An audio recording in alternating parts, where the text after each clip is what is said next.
Hello dear friends, welcome to our channel exam zone academy.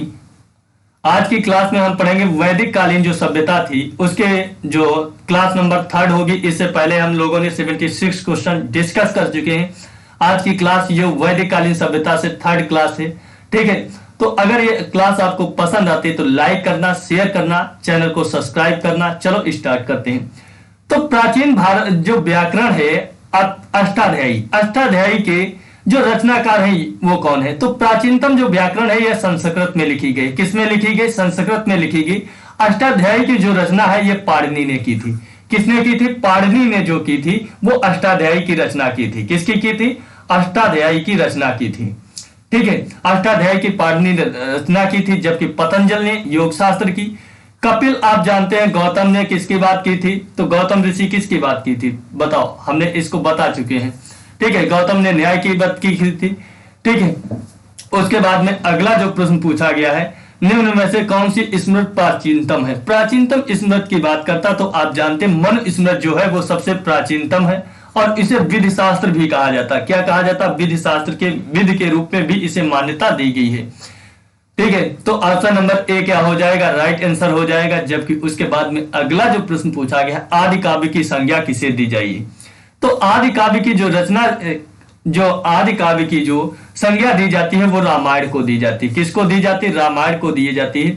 Ramayan की रचना वाल्मीकि ने की थी, जबकि महाभारत की वेद व्यास ने की थी। किसने की थी? वेद व्यास ने की थी।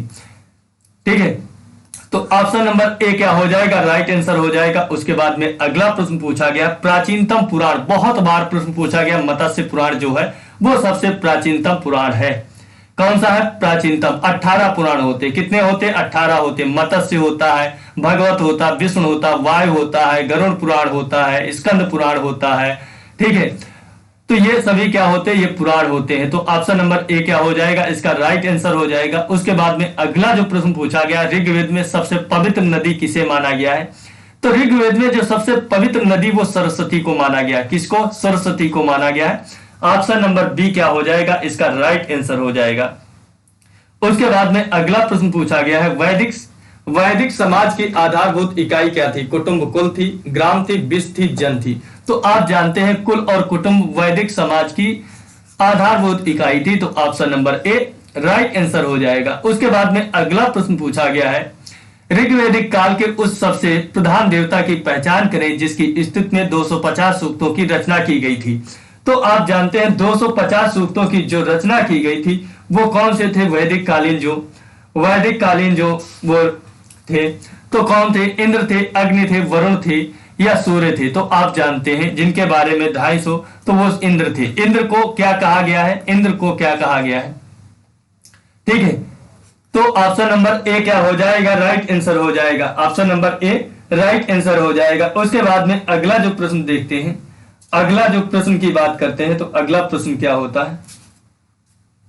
ठीक है, और इंद्र को क्या पुरंदर भी कहा जाता था। उसके बाद में अगला प्रश्न है, किस वेद में सभा को नरिष्ठ अर्थात सामूहिक वाद विवाद या अनुल्लंघनीय कहा गया है? ऋग्वेद में, यजुर्वेद में, सामवेद में, अथर्ववेद में कहा गया। तो ये अभी मैंने बताया था किसे में कहा गया है? अथर्ववेद में कहा गया। तो option number D right answer हो जाएगा। उसके बाद में अगला प्रश्न पूछा गया है, किस रचना में नारी को सुरा और पासा के साथ 3 प्रमुख बुराइयों में शामिल किया गया है? मैत्रेयणी संहिता में, जाबाल उपनिषद में, शतपथ ब्राह्मण में, छांदोग्य उपनिषद में। तो यह बात की गई है। तो नारी को सुरा और पासा के समान क्या कहा गया? प्रमुख बुराई माना गया है। तो यह मैत्रेयणी संहिता में कहा गया है। तो option number A right answer हो जाएगा। उसके बाद में अगला प्रश्न पूछा गया, उत्तर वैदिक काल में किस देवता को सर्वोच्च स्थान प्राप्त था? तो आप जानते हैं सर्वोच्च जो स्थान उत्तर वैदिक काल में वो प्रजापति को प्राप्त था। किसे? प्रजापति को प्राप्त था। तो ऑप्शन नंबर ए क्या हो जाएगा? राइट आंसर हो जाएगा। उसके बाद में अगला प्रश्न पूछा गया है, इसको सुमेलित कीजिए, यज्ञ दिए हुए हैं। राष्ट्रीय यज्ञ जो था वो कब किया जाता था? अब इनको मिलान करना है। क्या करना? मिलान करना है। तो राष्ट्रीय यज्ञ जो होता थे ये जब राज सिंहासनारोहण होता था तब क्या होता था? राष्ट्रीय यज्ञ होता था। जबकि अश्वमेध यज्ञ की बात करोगे ये राजनीतिक शक्ति को बढ़ाने के लिए किया जाता था। जबकि वाजपेयी जो यज्ञ था वाजपेयी यज्ञ था, इससे सौर्य दर्शन व प्रजा के मनोरंजनार्थ किया जाने वाला यज्ञ था। जबकि अग्निष्टोम जो यज्ञ था वो देवताओं को प्रसन्न करने हेतु अग्नि को पशुबल दिया जाने वाला, एक सोम रस का पान किया जाने वाला एक यज्ञ था। तो ये सभी क्या है, सही ऑप्शन है। उसके बाद में अगला प्रश्न पूछा गया है, इनका ऋग्वेदिक नदियों का नाम दिया गया, आधुनिक नदियों का नाम तो दिया गया है। तो बताइए परसुनी नदी को क्या कहा जाता था? तो आप जानते हैं परसुनी जो थी क्या थी, परसुनी जो थी इसे किस नाम से जाना जाता था? तो परसुनी जो थी इसे रावी नदी के नाम से जाना जाता था। जबकि सतुद्री को सतजल, अस्कनी को चिनाब, विपाशा को ब्यास कहा जाता था। ठीक है, और आप जानते हैं झेलम को वितस्ता कहा जाता था, और गोमती को गोमल कहा जाता था, काबुल को कुंभा कहा जाता था। ठीक है, और स्वाद को सुवस्तु कहा जाता था, और कुर्रम को कुर्र कहा जाता था। जबकि गंडक को सदा नीरा कहा जाता था। क्या कहा जाता? सदा नीरा। संस्कारों की कुल संख्या कितनी है? तो आप जानते हैं 16 संस्कार थे। कितने संस्कार थे? 16 संस्कार थे। ठीक है, तो ऑप्शन नंबर सी क्या हो जाएगा? राइट आंसर हो जाएगा। कई बार पूछा गया, और इससे पहले ये नदियों वाला प्रश्न बहुत ध्यान रखना। अब इसमें विवाह की बात करता है, कौन कौन से प्रकार के विवाह हुए थे, इस बारे में ये प्रश्न है। ठीक है, तो ब्रह्म विवाह की बात करते, तो ब्रह्म विवाह क्या था? समान वर्ण या जाति के साथ में जो विवाह होता था उसे ब्रह्म विवाह कहते थे। क्या कहते थे? उसे ब्रह्म विवाह कहते थे।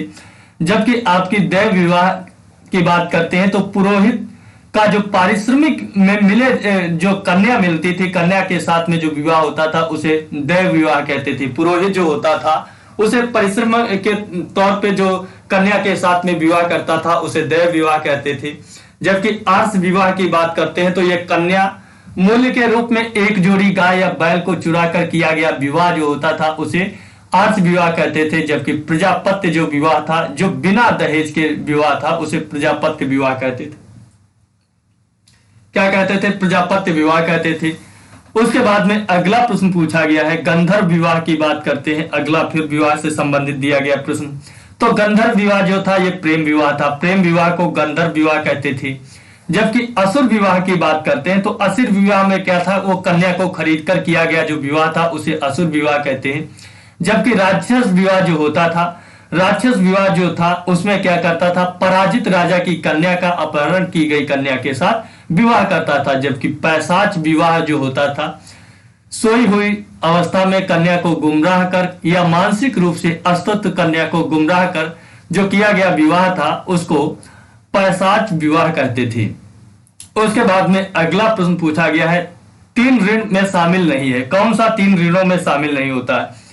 आप जानते हैं देव ऋण होता है, देव ऋण होता, पितृ ऋण होता, ऋषि ऋण होता, लेकिन मातृ ऋण नहीं था। तो ये आपका नहीं शामिल होता। तो ऑप्शन नंबर डी इसका राइट आंसर हो जाएगा।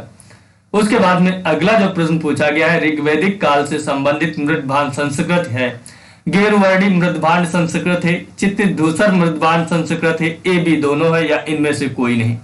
तो आप जानते हैं ऋग्वैदिक काल में एक ही थी गैरवर्णी जो मृदभांड संस्कृत थी। तो ऑप्शन नंबर ए क्या हो जाएगा?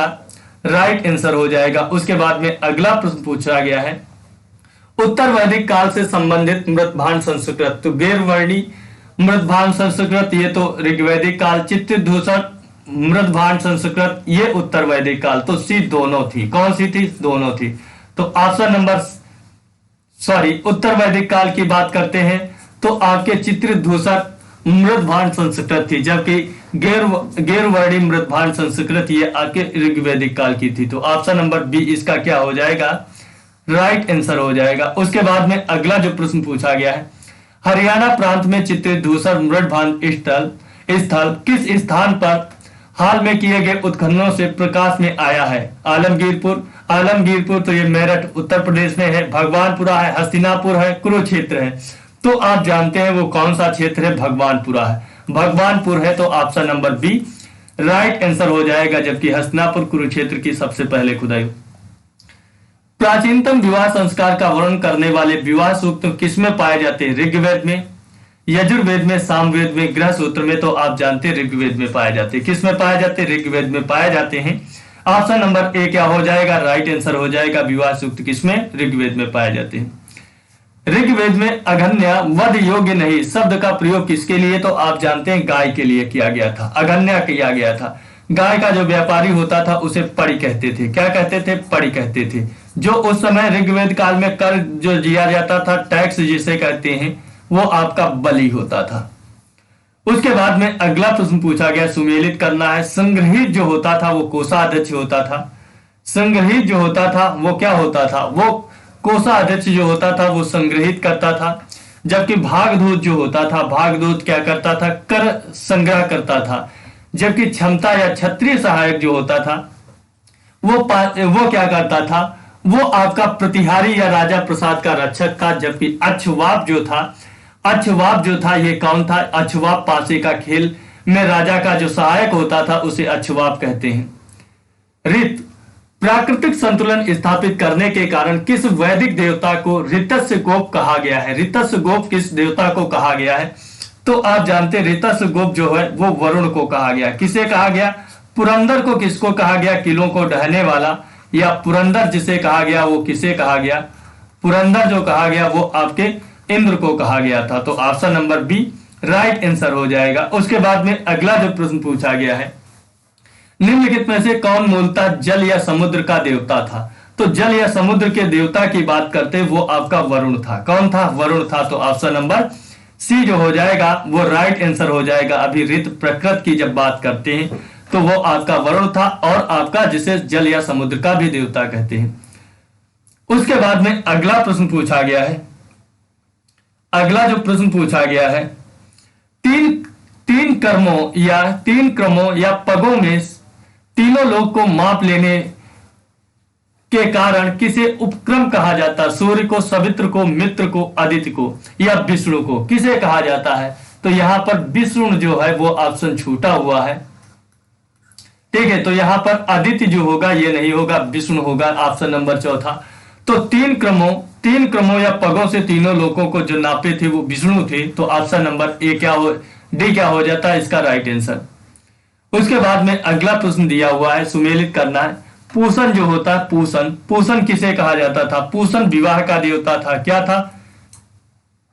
विवाह का देवता था। जबकि रुद्र जो होता था, रुद्र किसे? पशुओं का जो देवता था उसे रुद्र कहते थे। क्या कहते थे? रुद्र कहते थे। जबकि धौ या देव किसे कहते थे? वो जगत के पिता देवों के थे। और जबकि कुर जो था, जो अदिति, यहां पे क्या होगा? यहाँ पे अदिति जो था वो देवों की महान माता थी। क्या थी? देवों की महान माता थी। ठीक है, उसके बाद में अगला जो प्रश्न पूछा गया है, मन स्मृत मुख्यतः संबंधित है समाज व्यवस्था से, कानून से, राज्य कार्य परिषद से, अर्थशास्त्र से। तो आप जानते हैं मन स्मृत जो होती है वो समाज व्यवस्था से संबंधित है। किससे? समाज व्यवस्था से। Option number A right answer हो जाएगा। उसके बाद में अगला प्रश्न पूछा गया है, गायत्री मंत्र की रचना किसने की थी? तो अभी मैंने बताया था विश्वामित्र ने की थी। Option number B right answer हो जाएगा। उसके बाद में अगला प्रश्न पूछा गया, अवेस्ता और ऋग्वेद में समानता है। अवेस्ता किस क्षेत्र से संबंधित है? तो अवेस्ता जो है वो आपके किस शब्द से संबंधित है? किस क्षेत्र से? अवेस्ता ईरान से संबंधित है। जिन अवेस्ता जो होते थे वो ईरान से संबंधित होते थे। अगला जो प्रश्न पूछा गया है, निम्नलिखित में से कौन सी एक ऋग्वेदिक आर्यों की लाक्षणिक विशेषता नहीं थी? वे अश्वों या रथों और कांस के उपयोग से परिचित थे। बिल्कुल। वे लोह के उपयोग से परिचित थे। वे लोहे के प्रयोग से परिचित नहीं थे ऋग्वेदिक आर्य। वे गौ से परिचित थे जो संपत्ति का सर्वाधिक महत्वपूर्ण रूप था। सही बात है, जिसे अगन्या कहा गया। वे ताम्र और आधुनिक हल फाल के उपयोग से परिचित थे। ये भी बात सही। तो ऑप्शन नंबर बी क्या हो जाएगा? राइट आंसर हो जाएगा। वो लोहे से परिचित नहीं थे। उसके बाद में अगला जो प्रश्न पूछा गया, ऋग्वेद में निम्नलिखित किन नदियों का उल्लेख अफगानिस्तान के साथ आर्यों के संबंध का सूचक है? तो आप जानते हैं जो अफगानिस्तान की अभी मैंने बात की थी, कुंभा और क्रुमो। क्या थी? कुंभा और क्रुमो थी, जिसे कुर्रम नदी भी कहते। तो option number C right answer हो जाएगा। उसके बाद में अगला प्रश्न पूछा गया, धर्म तथा ऋतु भारत की प्राचीन वैदिक संस्कृत के एक केंद्रीय विचार को चित्रित करते हैं। इस संदर्भ पे कथनों का विचार कीजिए। धर्म व्यक्ति के दायित्व एवं स्वयं तथा दूसरों के प्रति व्यक्तिगत कर्तव्यों की संकल्पना था या रीत मूलभूत नैतिक विधान था जो सृष्टि और उसमें अंतर्निहित सारे तत्वों के क्रियाकलापों को संचालित करता था। तो ये बातें दोनों सही है। धर्म क्या था? दायित्व एवं स्वयं तथा दूसरों के प्रति व्यक्तिगत कर्तव्यों की संकल्पना करता था। जबकि ऋत जो होता था, जिसे मौसम कहते हैं, वो नैतिक विधान था जो सृष्टि और उसमें अंतर्निहित सारे तत्वों के क्रियाकलापों को संकेत करता। तो दोनों ऑप्शन किसमें है? तो ऑप्शन नंबर सी क्या हो जाएगा? राइट आंसर हो जाएगा। उसके बाद में अगला जो प्रश्न पूछा गया है, आर्यों के आर्कटिक होम सिद्धांत का पक्ष किसने लिया था? पॉर्जिटर ने, एस.सी. दास ने, बीजी तिलक ने लिया था, बाल गंगाधर तिलक या जैकोबी। बाल गंगाधर जो तिलक थे, आर्यों का निवास स्थान जो है वो आर्कटिक होम बताया था। ऑप्शन नंबर सी क्या हो जाएगा? राइट आंसर हो जाएगा। उसके बाद में अगला जो प्रश्न पूछा गया है, अब इसमें नदियां फिर दी हुई उनका मिलान करना है। तो अभी मैंने बताया था सदा नीरा किसको कहते हैं? गंडक को कहते हैं। शतद्रु किसे कहते हैं? सतलज को कहते हैं। ठीक है। परसुनी किसे कहते हैं? रावी को कहते हैं। कुंभा किसे कहते हैं? काबुल को कहते हैं। ठीक है। उसके बाद में अगला प्रश्न देखते हैं, ऋग्वेद में कितने पुरुष सूक्त हैं? कितने सूक्त हैं? 1028 सूक्त हैं। कितने थे? 1028 सूक्त थे। 10 मंडल, 1028 सूक्त। उसके बाद में अगला प्रश्न पूछा गया, पूर्व वैदिक आर्यों का धर्म प्रमुखता था भक्ति, मूर्ति पूजा और यज्ञ। मूर्ति पूजा यज्ञ, प्रकृत पूजा और भक्ति की प्रकृत पूजा और यज्ञ। तो आप जानते हैं उनकी प्रकृत पूजा और यज्ञ जो था उनका प्रमुख धर्म था। Option number B right answer हो जाएगा। उसके बाद में अगला प्रश्न पूछा गया है, पतंजल कौन थे? योगाचार संप्रदाय का एक दार्शनिक था, आयुर्वेद पर एक पुस्तक का लेखक था, या माध्यमिका संप्रदाय का एक दार्शनिक था, कि पाणिनि के संस्कृत व्याकरण अष्टाध्यायी का एक टीकाकार थे। तो पतंजलि जो थे वो योगाचार संप्रदाय का एक दार्शनिक था। तो option number A right answer हो जाएगा। उसके बाद में अगला प्रश्न पूछा गया है, शतपथ ब्राह्मण से संबंधित राजा विदेह माधव से संबंधित थे ऋषि भरद्वाज, ऋषि वशिष्ठ, ऋषि विश्वामित्र या ऋषि गौतम राहुगर। तो शतपथ ब्राह्मण में गौतम राहुगर थे। विदेह माधव से संबंधित जो थे वो ऋषि थे, ऋषि गौतम राहुगर थे। तो option number D right answer हो जाएगा। और इसी के साथ में ये क्लास जो है ये आपकी समाप्त होती है। आप लोगों को वैदिक संस्कृत जो है वो आपकी कंप्लीट होती है। अगर ये क्लास आपको पसंद आती है तो लाइक करना, शेयर करना, चैनल को सब्सक्राइब करना और अपने दोस्तों को भी शेयर करना। और इसके बाद में अगला जो चैप्टर होगा वो महाजनपद काल होगा। कौन सा होगा? महाजनपद काल होगा, जो 600 ईसा पूर्व से 325 ईसा पूर्व तक चलेगा। ठीक है। तो वीडियो को लाइक करना, शेयर करना, चैनल को सब्सक्राइब करना। ठीक है दोस्तों, मिलता हूं नेक्स्ट क्लास में। जय हिंद।